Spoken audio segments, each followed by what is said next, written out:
Viewers, गर्मियों में गाड़ी में एसी ना होना तो एक अलग बात है। अगर गाड़ी में एसी होकर भी गाड़ी का एसी अच्छी तरह से कूलिंग ना करो तो उसका भी एक टेंशन होती है। इसका मेन वजह होता है, अक्सर आप ऐसे मैकेनिक के पास चले जाते हो जो एसी का काम तो करते हैं लेकिन वो धोखाधड़ी से एसी का काम करते हो। अगर आज ही मेरी वीडियो देखकर आप एसी का काम करवाओगे ना, चाहे जितना मर्जी मैकेनिक होशियार होगा लेकिन वो आपको धोखा नहीं देगा। क्योंकि अगर आप मेरी वीडियो ने आपने देखी होगी या अगर आप मेरी वीडियो देखकर काम इसके करवाओगे तो चाहे जितना मर्जी मैकेनिक आपसे होशियारी करेगा लेकिन आप उसके धोखे में नहीं आओगे। और बड़ा से बड़ी लीकेज भी या छोटी से छोटी लीकेज भी आप इजी से ढूंढ लोगे अगर ये मेरी वीडियो देखकर आप एसी का काम करवाओगे।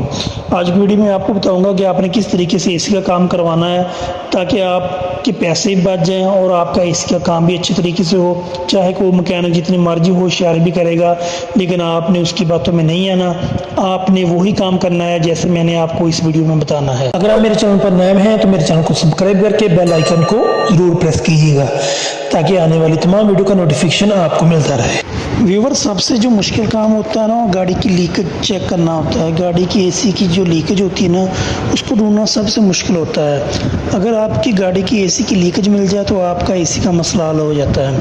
अक्सर ऐसा होता है, आप गैस भरवाने जाते हो तो आप गाड़ी को बाहर खड़ी करके खुद अंदर जाकर शो में बैठ जाते हो तो दुकानदार वो प्रेशर देता है 300 350 का। तकरीबन आधा घंटे बाद वो मीटर देखता है, वो कहता है ठीक है, आपको फिर दोबारा अगर वो प्रेशर कम होता है आपका गैस का दोबारा वो उसको रीफिल कर देता है। तो तकरीबन वो जो लीकेज होती है ना वो उनको नहीं मिलती। उसके ना मिलने की मेन वजह यही होती है क्योंकि आप शॉप के अंदर जाकर बैठ जाते हो तो उसने खुद प्रेशर दिया होता है तो वो मीटर के ऊपर जो नोट किया होता है तो जो बिल्कुल ब्रीक लीकेज होती है वो इतनी जल्दी मिलती नहीं है, उसके लिए थोड़ा टाइम चाहिए। अगर आप मेरी वीडियो देखकर आप अपने एसी का काम करवाओगे तो आपको ब्रीक से ब्रीक लीकेज भी मिल जाएगी। आपने करना क्या है, आपने गाड़ी लेकर जानी है शॉप पर। जैसे ही उसने प्रेशर देना है 300 350 का, प्रेशर देने के बाद वो लीकेज फॉर्म के साथ चेक करेगा सारी गाड़ी में जो इसके मेन जॉइंट होते हैं कंडेंसर के, उसके बाद जो इसका फ्रिज होता है, उसके बाद कंप्रेसर के, वो सारे जॉइंट चेक करेगा। वो लीकेज नहीं मिलेगी क्योंकि जो बड़ी लीकेज होती है वो मिल जाती है लेकिन जो ब्रीक लीकेज होती है वो मिलती नहीं। आपने करना क्या है, आपने जब उसने 350 या जितने का भी प्रेशर दिया आपने उस वक्त उसकी पिक्चर बना लेनी है। मीटर की जो उसकी गेज होती है ना उसकी आपने पिक्चर बना लेनी है। तो पिक्चर बनाकर आपने अपने पास सेव कर लेनी है। उसको भी बता देना ये मैंने पिक्चर बना ली। आपने आधा घंटा बैठ जाना है, उसके बाद आपने फिर आधे घंटे बाद उसकी दोबारा जाकर गेज की पिक्चर बनानी है। फिर आपने दोनों पिक्चरों को टैली करना है क्योंकि अगर आप वैसे गेज को नोट करोगे तो उसमें जो ब्रीक लीकेज होगी वो आपको पता नहीं चलेगा।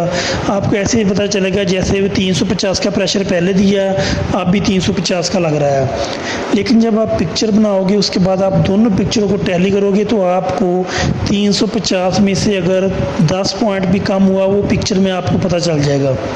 मैंने भी ऐसे किया, मैंने पिक्चर बनाई, उसके बाद आधे घंटे बाद फिर पिक्चर बनाई तो फिर मैंने उसको बोला ये देखिए प्रेशर कम हो गया। उसने बोला नहीं यार पूरा ही है। मैंने उसको फिर पिक्चर दिखाई, मैंने कहा ये देखो प्रेशर इसका कम हो गया है। तो वाकई पिक्चर जब उसने दोनों टैली की तो वाकई पिक्चर में प्रेशर कम हो गया था।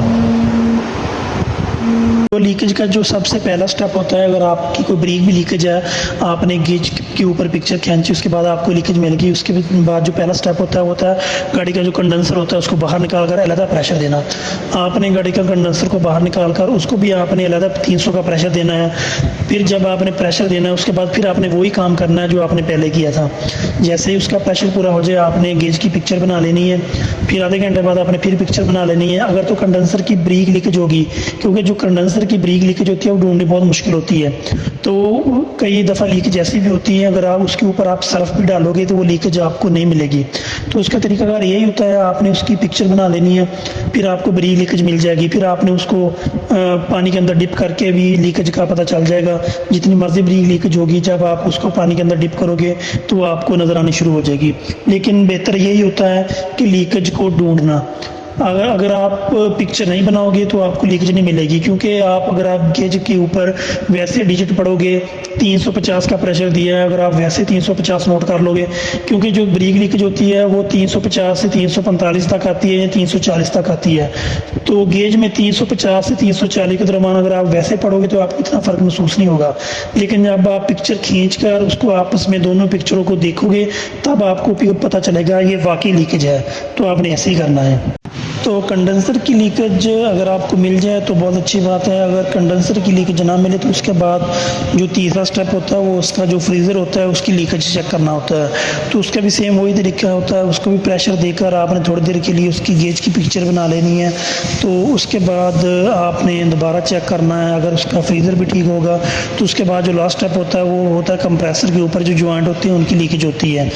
तो अगर आप ये 4 तरीक़ों से अपनी गाड़ी के एसी का काम करवाओगे तो आपको ब्रेक से ब्रेक लीकेज मिल जाएगी, अगर आप खुद मैकेनिक के साथ रहोगे।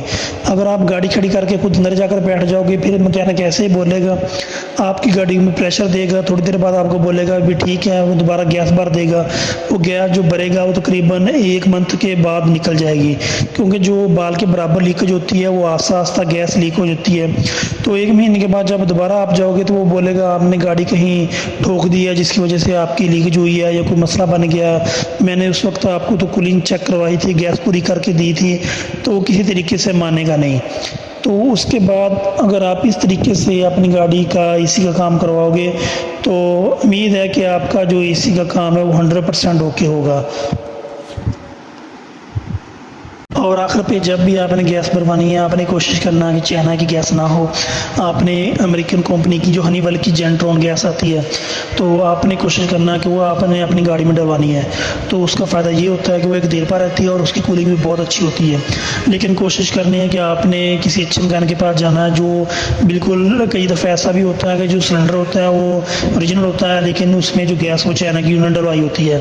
तो आपने कोशिश यही करनी है कि अच्छे मैकेनिक जो ऑथेंटिक मैकेनिक हो उसके पास आपने जाना है। इसके बाद आपको पता हो कि गैस जो इसके पास जो ओरिजिनल गैस है और यूएससी की गैस हो, तो आपने कोशिश यही करना है। तो यूएस की गैस की यही निशानी होती है, जिस तरह आप वीडियो में देख रहे हैं ये सिलेंडर है यूएससी का, इसके ऊपर इसका हनीवेल का मोनोग्राम लगा होता है, जेंट्रॉन 134A इस गैस का नाम है।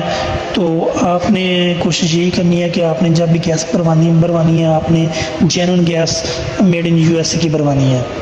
एक तो लाइक और शेयर ठोक दीजिए, महाकाल का दबा के लाइक और शेयर ठोक लीजिए, 5000 लौटे दिख जाना चाहिए।